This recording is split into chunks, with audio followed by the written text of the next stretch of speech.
Já parou para pensar por que as pessoas mentem? O que leva alguém a distorcer a realidade, sabe? Mesmo quando a verdade parece ser o caminho mais simples. Bom, a resposta para isso talvez esteja num dos mitos mais antigos que a gente conhece. Uma história que, olha, revela a verdadeira anatomia do engano. Vamos conhecer Sísifo. Ele foi um rei que, veja bem, não ficou famoso pela bondade ou pela justiça, não, mas sim pela sua incrível astúcia.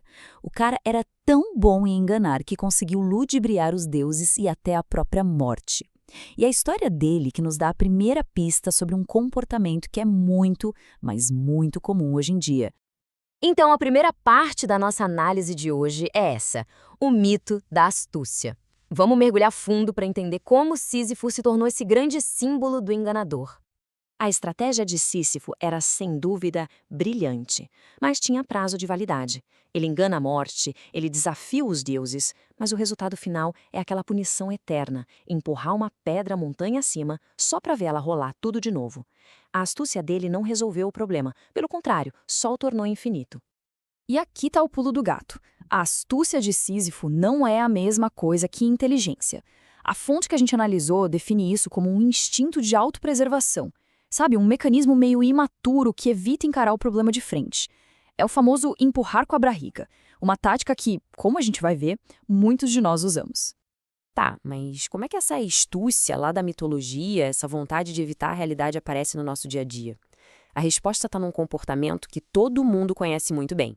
E aqui está ela, a versão moderna da astúcia de Sísifo, a necessidade da mentira.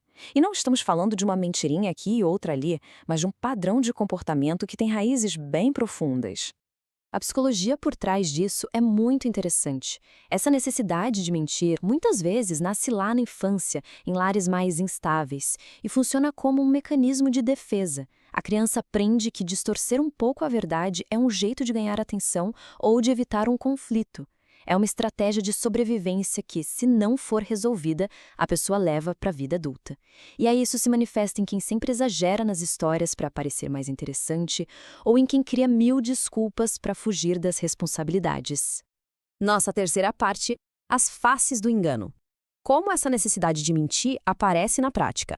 E o mais importante, qual é o custo real disso tudo? As consequências são como uma espiral, sabe? Que vai destruindo tudo. Primeiro vem a perda de credibilidade, depois o dano moral com fofocas, calúnias que acabam ferindo os outros, e no fim das contas, igualzinho à pedra de Sísifo, o problema original sempre volta, e geralmente volta maior e mais pesado. Ah, e a famosa mentirinha branca, aquela que dizem que não faz mal a ninguém? A fonte aqui é bem clara. Toda distorção da verdade já é um passo para longe da realidade. Pode até parecer inofensiva, mas cada mentira branca é como um pequeno treino para enganos muito maiores no futuro. Agora, presta atenção nesse ponto que é crucial. A mentira raramente é um ato solitário. A pessoa que engana precisa de cúmplices, que o material chama de aderentes desinformados. Gente que vai validar aquela narrativa. É um jeito de criar uma realidade paralela só para não ter que encarar a verdade sobre si. E essa imagem aqui resume tudo perfeitamente. De um lado, a gente tem o caminho da imaturidade, fugir, adiar, procurar cúmplices no escuro. Do outro, o da maturidade, encarar o problema de frente, refletir e buscar a solução lá na raiz. A mentira é o que separa esses dois caminhos. Ok, então se a mentira é o caminho de Sísifo, como é que a gente faz para largar essa pedra? Existe uma alternativa sim, e é sobre isso que vamos falar agora. O caminho da verdade. A alternativa à mentira não é sair por aí sendo agressivo, jogando a verdade na cara das pessoas. É a transparência. A fonte nos lembra que a verdade deve ser dita com gentileza, com cuidado, mas nunca, nunca escondida. É sobre ser honesto sem precisar ser cruel.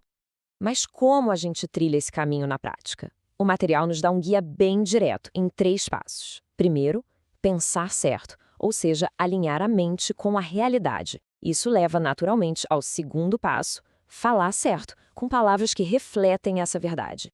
E por fim, a gente chega no agir certo, com atitudes coerentes. É como uma corrente de integridade, uma coisa leva a outra.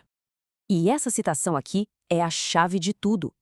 Se libertar significa abandonar os apoios perigosos, que são as mentiras, os cúmplices, a realidade fabricada, e adotar atitudes baseadas na verdade. É trocar a ilusão pela solidez, pela realidade. E assim, a gente volta ao Sísifo.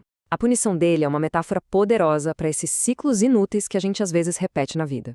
A necessidade de mentir é uma dessas pedras, uma pedra pesada e sem propósito nenhum. Então, a reflexão final que fica é: qual é a pedra que nós estamos, talvez até sem perceber, empurrando todos os dias?